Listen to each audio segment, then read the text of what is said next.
Hi there, April 15th, 2017. Just looking in my mail, I get this Ambisum, sleep well and wake up refreshed, fall asleep in minutes. And I was curious about it, so I decided to look it up. So when I click on the link, it sends me to this. The first link, this pops up, and then I get sent to this, where they want my name and everything. And I'm curious about what's in this medication. It says natural sleep support, and I know about some different sleep medications. Fall asleep and stay asleep, wake up refreshed, relief from anxiety, reduces stress and improves mood, and you're supposed to be able to buy it over the counter. And then on here, they also show you these things that can happen if you don't get enough sleep. More stress, more headaches, more illness, less sex drive, less happiness, less energy. Okay, so what's in this product is what I'm curious about. What's in Am Ambisum? Well, here it talks about Ambisum is an antifungal medication used to treat certain kinds of fungal or yeast infections. It's a polyene antifungal, and this is a commonly used brand name. And it's got links for telling you all sorts of stuff, which is actually just below. And the link for this, right up here, goodrx.com, is also below this video. So let's find out more information. Now, if I just Google the Ambisome ingredients, here's for a vial, the stuff that's in it. But that's not giving me really what I want. But I'm also curious about what is this. But this is the medication right here. Amphotericin B is the antifungal. So I was looking up the history of this medication, and I found some here because I'm wondering how it went from an antifungal to a sleep aid. But this is a pretty long review here and history, and they're talking about how some of these fungal antibiotics, how they work is they go in and destroy the membrane of the fungus. And the membrane of the fungus, as it turns out, is similar to the membrane on a human, whereas bacteria has a different membrane, and so antibacterial medications don't harm humans as much as these antifungals can. So there's this history of where they're trying to make medications that are harmful to tender organs of the, as it says here, mammalian counterpart. So the fungal membrane is called ergosterol, and in humans it's called cholesterol. This is interesting if you feel like reading something like this. The link is below, and this is where it's from. For this article, it says author information, and when I clicked on it, I got this Division of Pharmaceuticals and Biopharmaceuticals, Facility of Pharmaceutical Studies, the University of British Columbia, Vancouver, British Columbia, Canada. And then there's also these names up here. All right, so this is an interesting article on eHealthMe. For people testing out this drug, amphotericin B, which is the main ingredient in the ambisome. Um,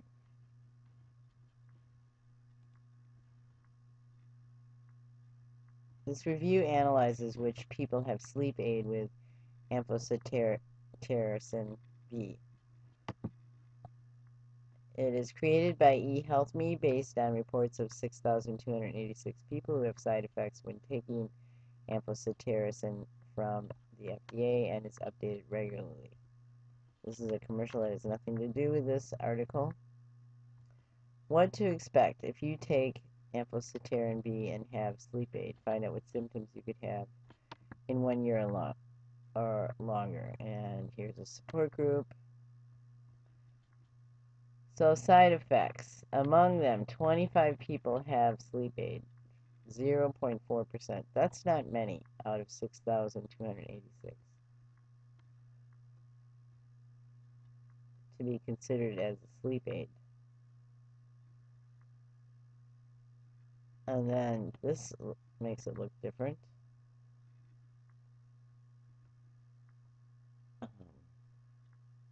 This is weird up here. Time on amphotericin.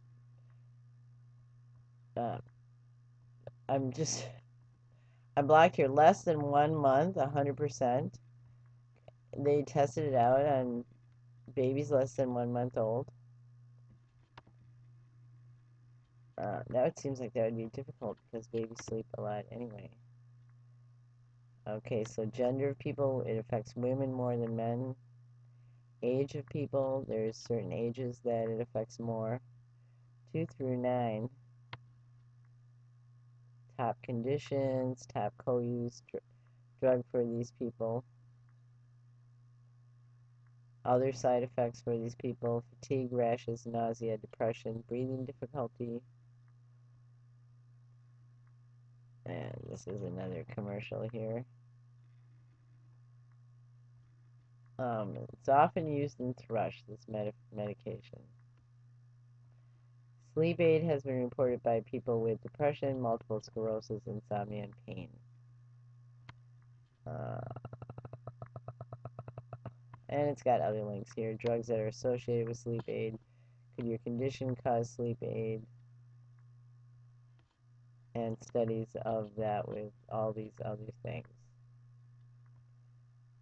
Interesting. This article under drugs.com talking about amphotericin B says that to not use it for less severe infections. It's only for serious fungal infections. And down here farther,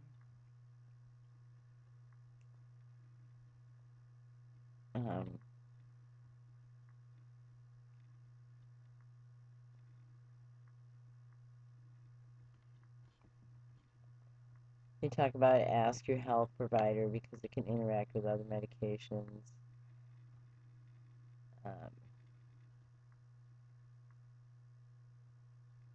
This is talking about the liquid, though.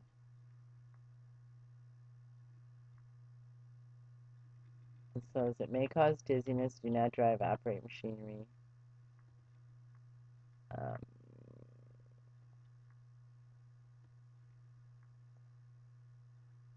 Lab test because you could have problems with your kidney, your liver, blood cell counts, and blood electrolytes. It's not recommended for use in newborns. Use extreme caution with children.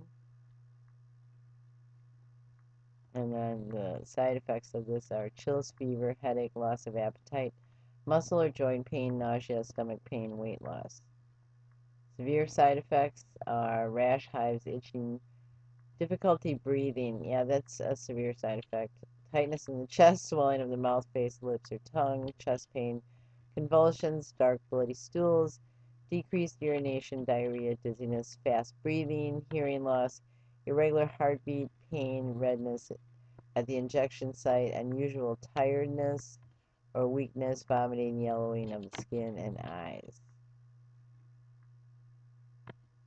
And then if you have a problem, there's a link here to report problems to the FDA. So the link for this will be below. This word, eukaryote, is an organism with complex cells or cell in which genetic material is organized into a membrane-bound nucleus or nuclei. Now this is what comprise animals, plants, and fungi, which are mostly multicellular, as well as various other groups that are collectively classified as protists, many of which are unicellular. That is like what the fungi is that this medication kills, and it's also in animals, which we are. We're humans. Humans are animals. You might want to Google this word, which is talking about the same kind of wall that fungus have compared to humans, mammalians. And there's a lot of interesting, these are just drawings. This is like a human or a fungus or a plant, and this is like a bacteria. So one of the problems with an antifungal is if they find a product that can get rid of this membrane and then the cell will die, that it's toxic to humans because it creates the same thing. So they've come up with different solutions. In this article, here's the authors, first published in 2008, they talk about some of the consequences of the antifungal drug, but they said, despite considerable progress in the past few years, the rates of morbidity and mortality due to invasive fungal infections are still unacceptably high. There is a need for antifungal drugs with new mechanisms of action that have a broad spectrum of activity, including resistant pathogens, and can be administered both intravenously and orally. Moreover, agents with these characteristics, plus a favorable safety profile and few drug interactions, would be attractive to evaluate as components of combination therapy regimes for infections that are difficult to treat. But how did they come about using this for a sleeping aid is what interests me. Especially when I see something like this article, and it says, boxed warning, this drug should be used primarily for treatment of patients with progressive and potentially life-threatening fungal infections. It should not be used to treat non-invasive forms of fungal disease. And it goes on to talk about that. Exercise caution to prevent inadvertent overdosage, which may result in potentially fatal cardiac or cardiopulmonary arrest. Heart attack is what they're talking about. Along with the other problems that this can cause. And they have found if they mix it with other products that it causes less side effects.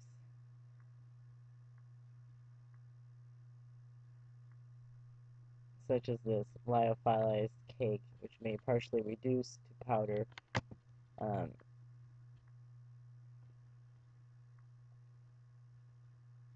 But this isn't the sleeping product. This is for ambisome.